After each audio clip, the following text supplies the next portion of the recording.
دوسرا ٹیسٹ عبداللہ شفیق کی سنچری، پاکستان نے ویسٹ انڈیز کے خلاف 2 وکٹ پر 266 رنز بنا لیے۔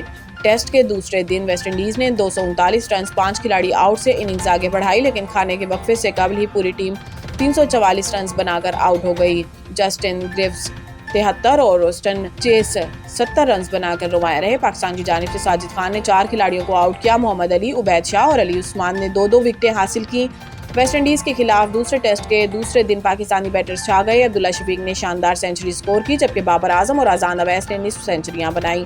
ویسٹ انڈیز کے پہلی اننگز کے 344 رنز کے جواب میں پاکستان کی جانب سے اوپنر امام الحق اور اذان اویس نے پہلی وکٹ پر 34 رنز بنائے۔ امام 14 رنز بنا کر شمار جوزف کا شکار بنے۔ ٹیسٹ کے دوسرے دن کے اختتام تک پاکستان نے 2 وکٹ پر 266 رنز بنا لیے۔ عبداللہ شفیق 107 اور بابر اعظم 86 رنز بنا کر کریز پر موجود ہیں۔ پاکستان کو ویسٹ انڈیز کے خلاف پہلی اننگز میں مزید 78 رنز کا خسارہ ہے۔